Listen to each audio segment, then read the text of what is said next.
Я забравям за всичко. Аз съм жена. Моята карма. Имайте вяра.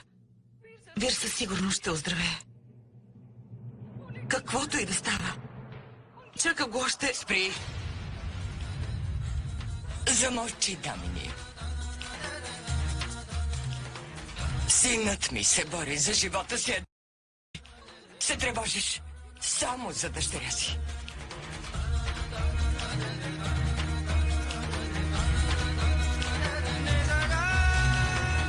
Какво говорите? Госпожо Конванти, моята дъщеря е ваша снаха. Съпруга е на Вир. Ако днес Ичха не беше спасила живота на Вир, щеше да се случи нещастие. Вир ми е като син, а вие казвате, че ме е грижа само за дъщеря ми, така ли? Стига.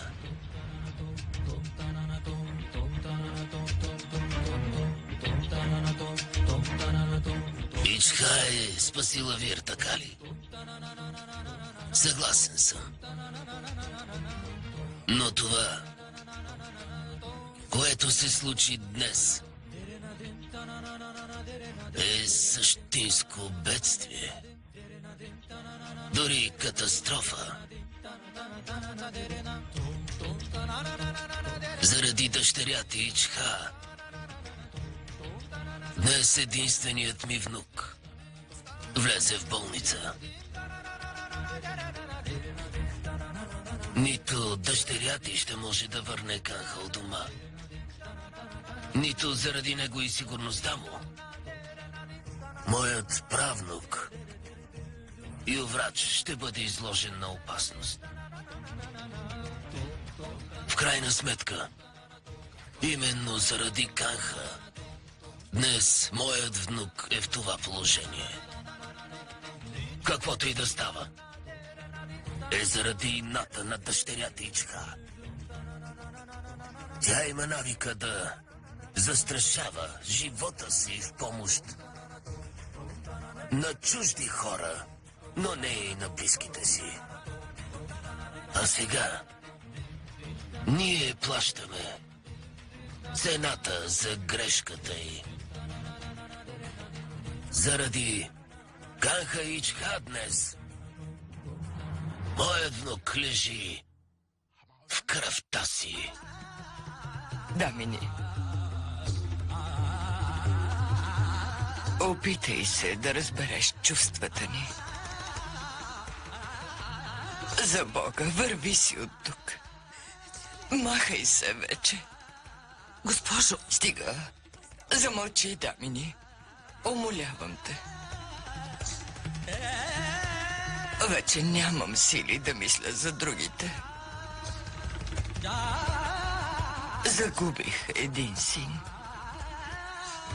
Не искам да загубя и Вир. Моля те, върви си. Тръгвай си, махай се от тук. Господин Омет, моля ви, умолявам ви, елате с мен в участъка. Елате още сега. Ичка е арестувана. При това положение, в тези условия всичко може да се случи. Ако нещо и се случи. Не, Дамини. Никой никъде няма да ходи. В момента оперират сина ми. Никой няма да ходи никъде.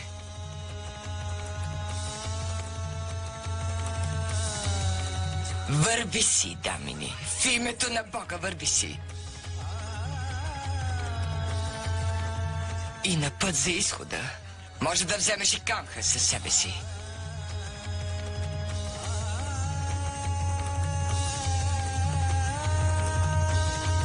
Върви!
Госпожо, може ли един въпрос? Моля ви, нищо не знам. Днес Ичха Бундел отпразнува Холи, извършвайки жестоко убийство. Сега имаме възможност да разберем повече за случая. Защо дъщеря ви извърши убийство? Нищо не знам. Синко Чичо ти беше убит. До днес никоя жена не е извършвала толкова жестоко убийство насред улицата. Хайде, Къмка. Сама ли е извършила убийството? Нищо не знам.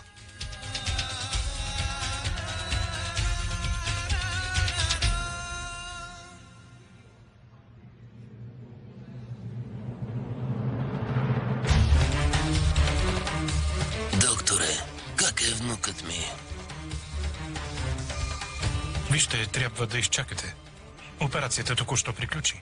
Нужно е известно време. Докторе, може ли да видя сина си? Не сега. Синът ви е под наблюдение. Трябва да имате търпение. Извинете ме. Докторе.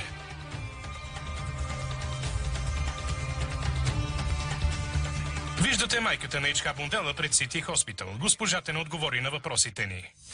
Днес Ичха Бундел отпразнува Холи, извършвайки жестоко убийство. Сега имаме възможност да разберем повече за случая. Защо дъщеря ви извърши убийство? Нищо не знам. Синко Чичо ти беше убит. До днес никоя жена не е извършвала толкова жестоко убийство насред улицата. Хайде, Къмка. Сама ли е извършила убийството? Нищо не знам. Госпожо, моля. Май, не постъпихме правилно. Не. Гумванти. Не постъпихме никак добре с Дамини. Каквото и да се случи с Вир, не е по вина на Ичха. Защо да я обвиняваме? Та тя спаси сина ни. А ние... Ичха е арестувана в участъка, а ние не правим нищо. Това не е правилно. Помисли само. Какво ли преживява невинното създание в затвора? Дамини дойде тук да види сина ни. А ние я изгонихме по толкова груб начин. Допуснахме грешка. Трябва да разберем мъката й. Помисли. Дъщеря й е в затвора. Зети е в болницата.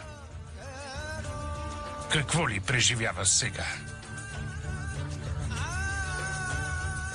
Умванти, ти си майка. Защо не се опиташ да я разбереш? Моля те, престани.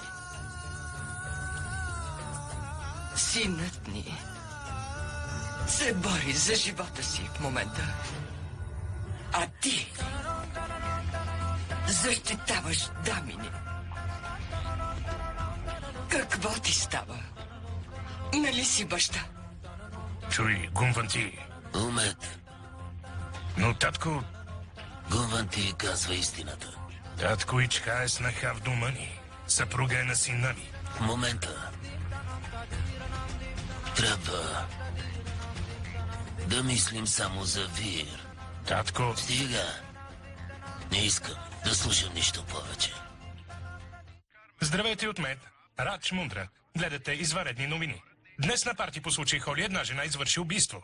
Жената се казва Ичха Вир Синг Бундела и е убила мъж на име Авинаш по много жесток начин. Клипът с убийството бързо обиколи страната. Може да видите с каква ярост напада Ичха Авинаш. Празнува Холи с кръвта му. Току-що разбрахме от нашите източници, че Ичха Вир Синг Бундела е осиновената дъщеря на уважавания господин Тхакур. Майката на Ичха Дамини е работила като прислужница в дома на Джоги Тхакур. От една страна съпругът и Вир Бундела лежи целия облян в кръв, а от друга тя яростно се нахвърля на Авинаш. И то на празника Холи, когато трябва да забравим различията си и да си стиснем ръцете в знак на приятелство. Именно на такъв ден тази жена е посегнала на живота на друг. Погледнете, пред очите на всички, Ичха разиграва тази кървава сцена. Убийцата изглежда изгубила разсъдъка си. Ще продължим да ви показваме кадрите от безмилостното убийство. Останете с нас.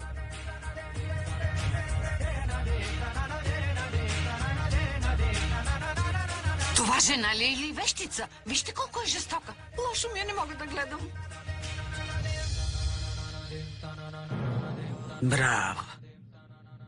Явно проклетата мишка ще прочуе семейство Бундела. Боже мили! Стига, спрете! Изключете го! Не мога да гледам повече.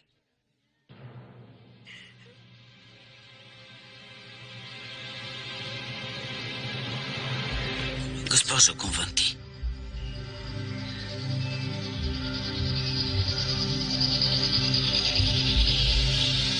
Много се натъжих, когато разбрах. Чух новината и веднага дойдох тук.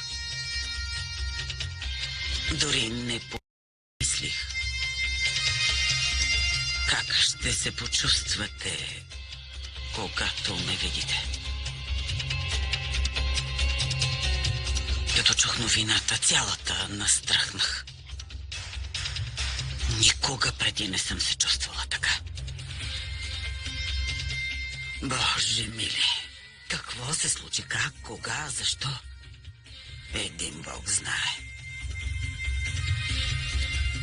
Само се моля на Бог да спаси Вир и той да се оправи. Хваща ме страх, като гледам това. Не гледайте. Не дейте, стига.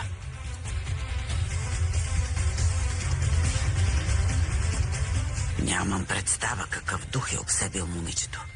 Съпругът ти лежи в безсъзнание. В такъв момент тя трябваше да се погрижи за него, възможно най-бързо да го откара в болницата.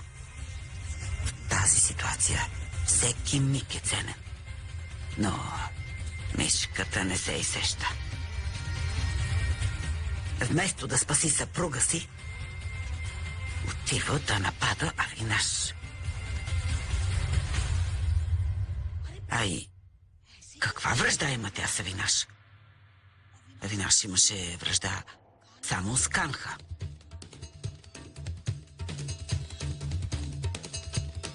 А синът ви понесе вината й.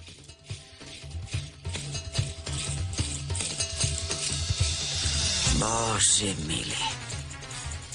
Първо Ванш, сега Вир. Не знам още кого ще съсипе. От самото начало ви казвах, че това момиче не може да направи никого щастлив. Но тогава всички ме обвинявахте. А аз казвах истината. Проклетото момиче носи само лош късмет. Боже, не позволявай дори сянката и да ни доближава. Нищо, оставете. Какви ви ги наговорих само. Край. Нека само Вир да оздравее по-скоро. Господин Балдев, госпожо Конванти, вижте, ако имате нужда от нещо, каквото и да е, само ми се обадете. Семейството ми винаги ще е до вас. Благодаря.